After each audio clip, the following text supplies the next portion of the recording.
Now, Amit, the row over the renaming of the Nehru Memorial, which is only getting bigger with the Congress attacking the government over the move. Recently, the Congress General Secretary, Jairam Ramesh, tweeted and said that the Prime Minister is essentially destroying Nehru and Nehru's legacy. Now, that's the position that has been taken by the Congress party. Take a look at this report. We've also spoken to some of the officials to get you a better understanding of why perhaps this change was made by the Prime Minister.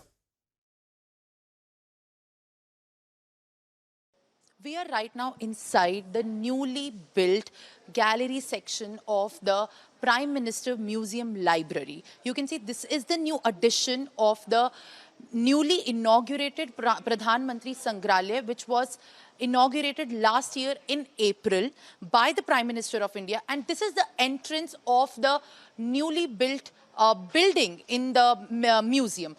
It has all the display of the previous Prime Ministers of India with their terms situated next to their pictures, and this way leads to the library and the gallery upstairs. This is the look which is now also open for the public to view. The name-changing row of the Museum of the Nehru has now created a fresh political slugfest between the Congress and the central government, which both the parties are alleging on each other.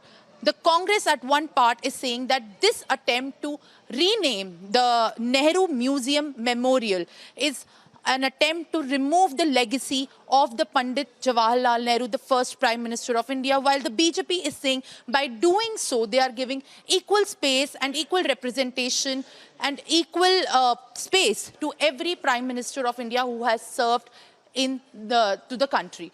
This name-changing process was done on August 14th, but the name-changing process also began, it was mentioned in the meeting that was done in June this year, which was also presided by Defence Minister Rajnath Singh. And in the meeting, it was decided that the name will now be changed to Prime Minister Museum Library. This is Simran with camera person Parvez for Republic. You see, earlier we had the Nehru Museum here.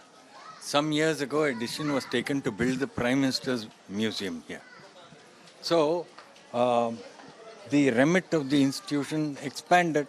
It has widened. Okay?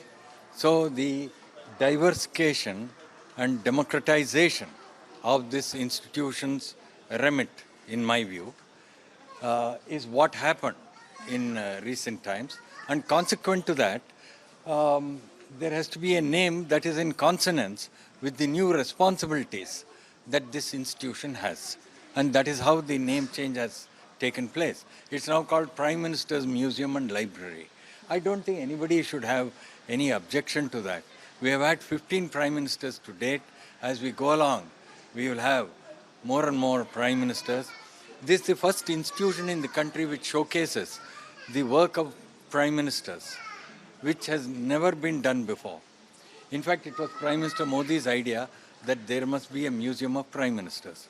And then at some point, he gave that responsibility to this institution. And that is when this work began some years ago. And finally, you are in this new building where we showcase the work of 14 Prime Ministers. The hate on Nehru from RSS, Bharatiya Janata Sangh, BJP, Mr. Modi has implemented it. The hate towards Modi is known from the RSS and others. Therefore, the sacrifices of Pandit Nehru, who was in jail for 9 years when the freedom struggle. For that, after that, he was 16 years Prime Minister. Lal Bahadur Shastri ji had the idea to open this Nehru Memorial Library in 1964. And Dr. Rajendra Prasad, the then President of India, inaugurated it. This is the history of that memorial. Therefore, let us, now what Mr. Modi has insulted, he has insulted Lal Bahadur Shastri and he has insulted Radhakrishnan by his one action.